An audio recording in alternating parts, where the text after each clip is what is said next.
There it is, come on. Yes, sir.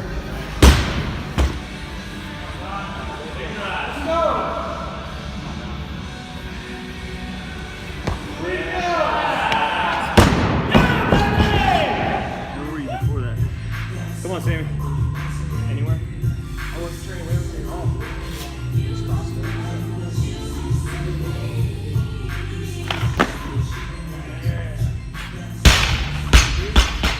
It works.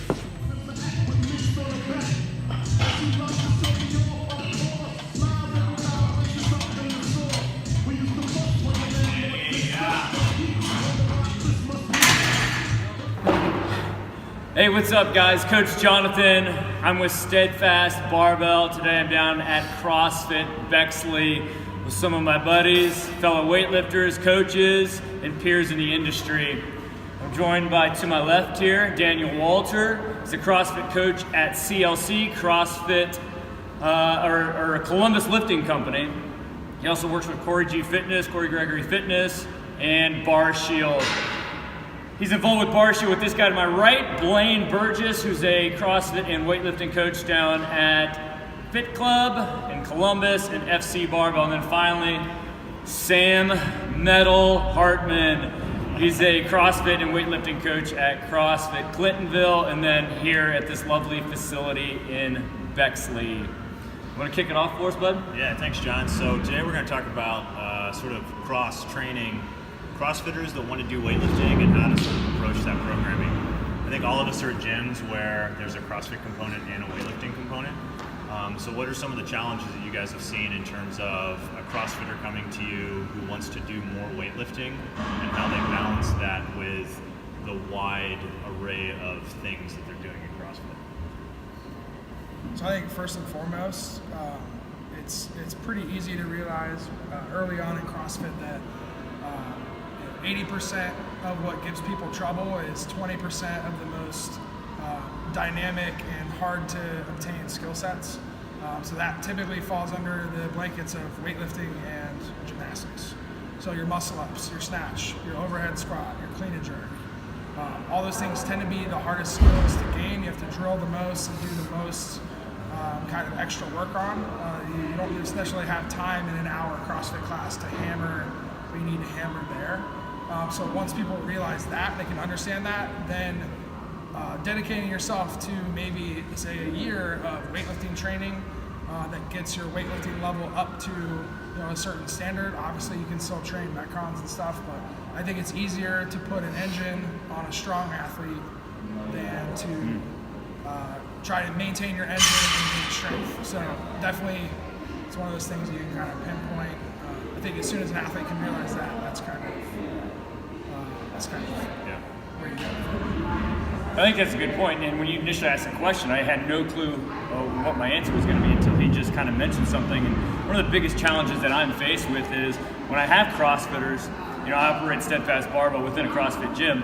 When I have CrossFitters who want to come see me to get better at the Olympic list, to learn the proper technique, and we start doing that. We break down the movement. We use empty barbell a lot of the times to reinforce the movement patterns, but then they go back to WODs and do too much weight for time in a CrossFit workout, and they kind of mess up everything that we're working on. So I try to get my athletes to understand, hey, look, take a couple months where you scale it back in a WOD. Maybe you're doing an empty bar, but you're reinforcing the things that we're working on, and then down the road, you're going to be better off. Yeah, it's something that happens time and time again where people want to do the prescribed weight in a workout. It's kind of a pet peeve of mine, I guess. I don't know. All those reps are going to add up to an injury eventually.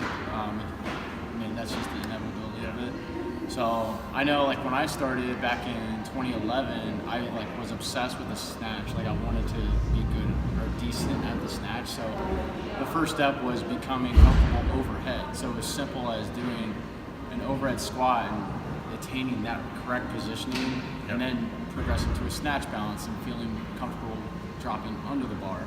Something as simple as that, and explaining to the athlete that it's an actual process and an evolution. You're not going to, I mean, you're not going to be snatching, 225 right away. Like it's just not how it works. I mean, maybe you'll muscle it up and it'll be pretty ugly, but there's not really any point of that. I mean, there's a diminishing return there.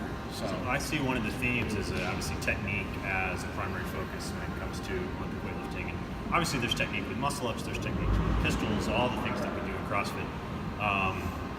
Do your gyms run, and I think I know the answer to this, specific weightlifting classes, and how do you entice CrossFitters to come to those?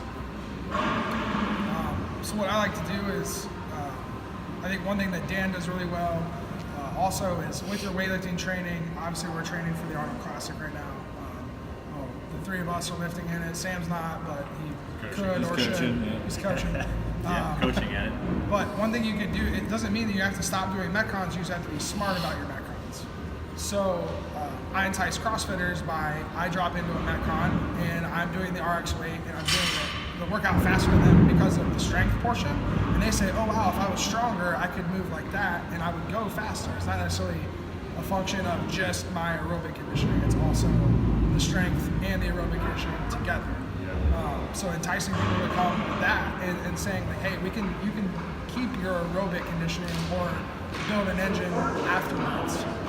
So I'll see him doing 10 minutes of walking lunges. That's gonna keep his engine to basically a minimum threshold that needs to keep it at to still be decent at CrossFit. You're not gonna win the CrossFit Games just doing weightlifting training, but he keeps it at a level so that if he did want to say get back into CrossFit or compete, he could do it within a couple months of focusing back on his engine. So that's what I try to tell people. And I think it's as simple for me as powerful hips is indispensable in any sport, right? Look at CrossFit. If you have powerful hips, I mean, you are going to be more efficient at muscle ups, like you mentioned, pull ups. I mean, it's so necessary. And the best way to develop powerful hips, powerful hip extension, is the Olympic lifts, right? So it benefits any athlete in any sport. We're talking specifically CrossFit here. So it's as simple as that. Hey, you want to be a powerful athlete, come lift and give it the time it deserves, because it is a skill. Snatching, cleaning, performing the jerk, it's a skill, and it takes time to develop, to get to a weight where you can start really to develop those powerful hips that I was talking about. I think in CrossFit sometimes we get in a rush to want to be really good at a skill without putting necessarily the work in, because we're around other people who are doing it, so flawlessly. yeah, they see the end result, whether it's a muscle up, a strict pull up, whatever it is. It's really important to reinforce the correct movement patterns, especially if you're doing a touch and go workout, right? Like Isabel, Grace, you can get out of position super easily. So. Well, we're out of time, guys. The CrossFit class is about to start here at CrossFit Bexley. We're going to connect with you again next week. I think we're back at Steadfast Barbell next week, and we will get into another topic. You guys have any last words? Thanks for watching. Subscribe to John's channel, obviously. You can follow all of us on Instagram if you want. Links are below. Yep. And keep lifting heavy. Have fun. All right, guys. Time you, baby. Leave me hanging. All right. Hit the knuckles, baby.